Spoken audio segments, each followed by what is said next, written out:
Hi, it's Lisa Cuneo and welcome to my scrapbook table. This is a layout share. I have a section on my shelf where I put completed layouts and it's full. So that means it's time to sort them and put them away. I don't scrapbook in chronological order. Within a given week, I might scrapbook pictures from the 1960s, the early 2000s, or the week before. So I scrapbook what I'm inspired to make and what stories I feel like telling. So the disadvantage of that is that I can't just scrapbook and put them in the album one after one. So it's time to sort them. And I thought I would share with you. This is a simple stories page. I think everything on here is simple stories. Maybe even the stencil that I used to do this mixed media here. I find it very easy to create with simple stories. Their embellishments help me embellish pages because that is something that I struggle with. These are both Christmas pages, even though together they're not a double page spread because there's two topics. They do use similar materials, so they will go side by side in my Christmas album. Most of this is Vicki Boutin. Here's some chipboard that I believe is from Dusty Attic. This page is about Christmas traditions in general, and then this is a very specific one. The Christmas morning orange rolls recipe, how I found that recipe on a scrapbook message board that I was on in the late 90s. Was one of the first message boards I knew about, and so that's where I found that. I did do mixed media here. I tinted some texture paste with Distress Oxide inks and put that through a stencil. This is our sweet little Ellie. They were just here last month and I had so much fun with them. I will create a double page spread for each of her siblings as well. When I shared this, someone commented that you couldn't see the title and I should do something different. I assure you, in person, it is quite easy to see, even if on camera it is not. So again, oh no, this isn't Simple Stories. This is Coco Vanilla. I love their stuff. Minte. This is the photographer collection. I use that for Ginger's hop called The Whole Kit and Caboodle. I believe I did 6 layouts with it, and I have a couple more planned. I found at the beginning it was hard for me to work with because it's so ornate and so different from what I'm used to. But once I got over the fear of just cutting the paper because it's just paper, I found it easy to work with. So if you've been on the fence about trying Minte, get yourself a couple of sheets and an embellishment pack and just have fun.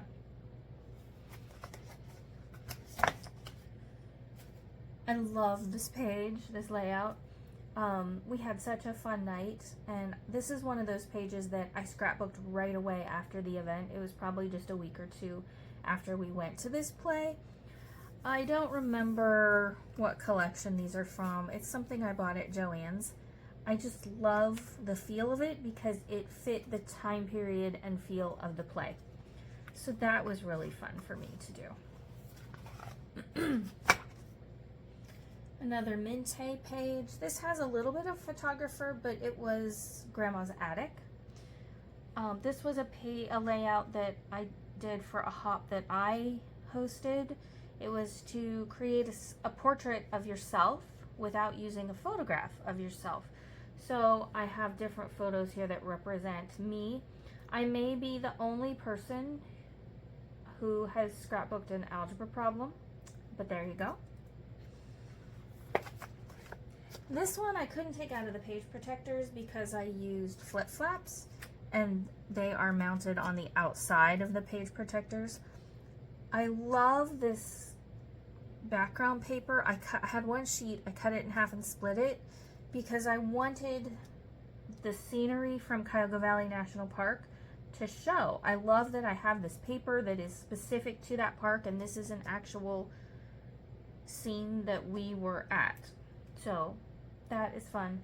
The flip flats allowed me to get 10 photos on this page, or this layout, and it does not look crowded, in my opinion, and this great background paper still shines through. All right. On to the single pages. This one I did not long ago for the Beautiful Blossoms Challenge blog, as well as Off the Board with Pineapple Papers. I did tons of fussy cutting. I mean, tons. And then I created 4 cards with the leftovers. Another recent one. This uses some creative memories. And I'm sorry, but I don't remember where the background paper is from. But a lot of the papers are creative memories, and a lot of the embellishments were creative memories. This is a recent one. This is another one of those that I did just days after I took the photos. When I'm scrapbooking like that, I just print the photos here at home. Sometimes I print 2x2s. I can get 6 on a little 4x6 photo piece of paper, and I find that really convenient. For my big batches of photos that I'm printing, I use an app called Free Prints. I did some machine stitching on this one because the original piece had stitching, but I didn't have time to do stitching that day, so that was my compromise. Another Minte page. The title is an acrylic title from I had to double check, Color Cast Designs. And this will be one of the first, maybe the first page, but one of the first pages in our cruise album that we went on in February. This just showcases this sweet little girl and a little bit of journaling about the dress she was wearing, because I remember her 2 sisters wearing that dress as well.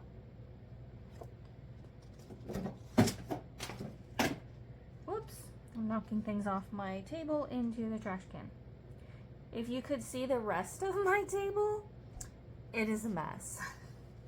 Here's a 49 and Market page.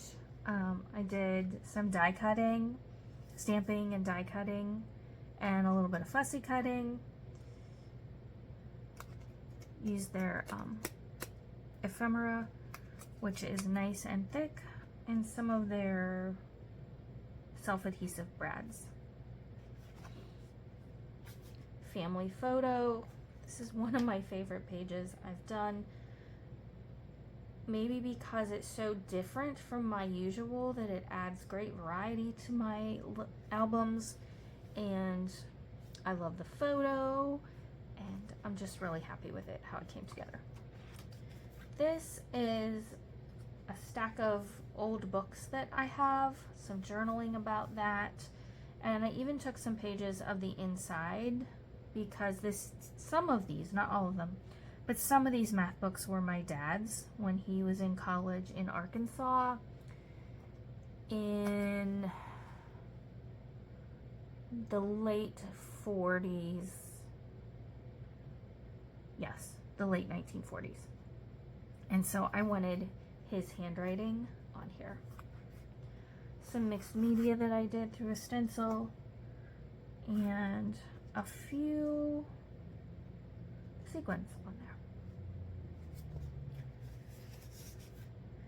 Here's another Simple Stories page.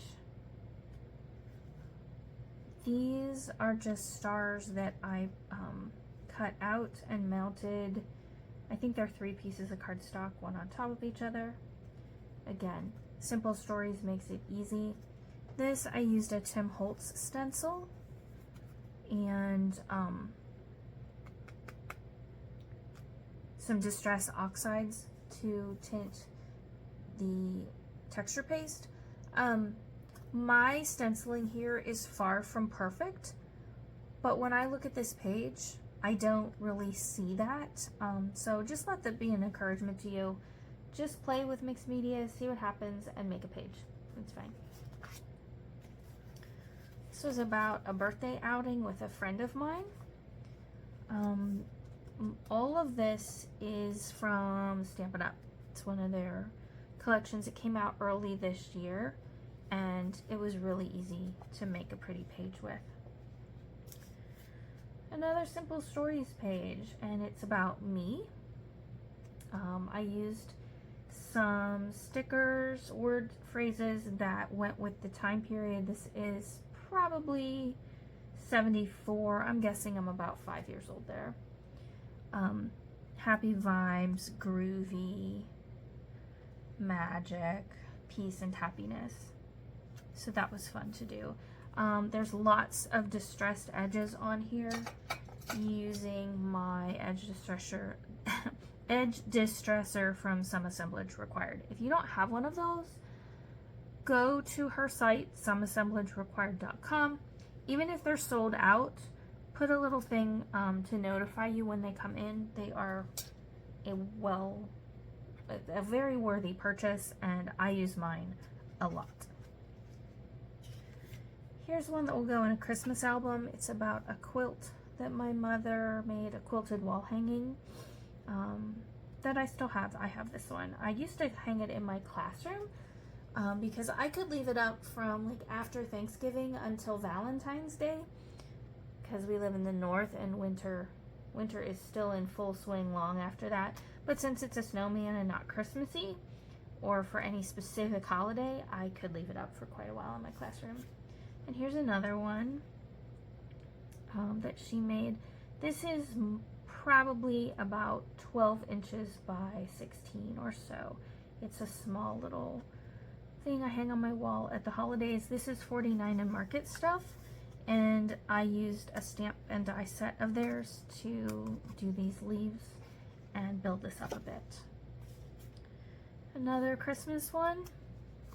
I believe all of this is Creative Memories paper, and then I added some wood grain, or not wood grain, wood veneer. I'm not sure where I got that piece. I get most of my wood veneer from MK at Some Assemblage Required, but I'm not sure that one's from her. I don't know. Here's one about the Georgia Aquarium, and I just used a bunch of random things from my stash.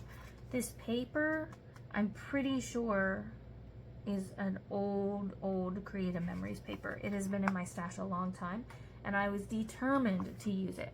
This and this here is a 49 and Market rub-on, and I have some black enamel dots, but I also have these clear ones that look like bubbles almost that I really like.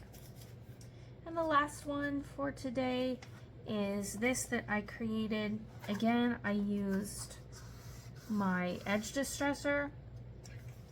I used a Close to My Heart stamp set, and I just stamped with clear ink on black paper and then embossed that with clear embossing powder because I didn't want to color. I'm not good at coloring images like that. I don't like the results when I do. So this was a great way to get almost like a silhouette of those images. Here's some great fiber from Janet. She gave it to us on the cruise, and it was perfect for that page. So that's the end of my layout share. Thanks for joining me. I hope you find something to be inspired with, and I hope that you get to scrapbook something very soon. Bye-bye.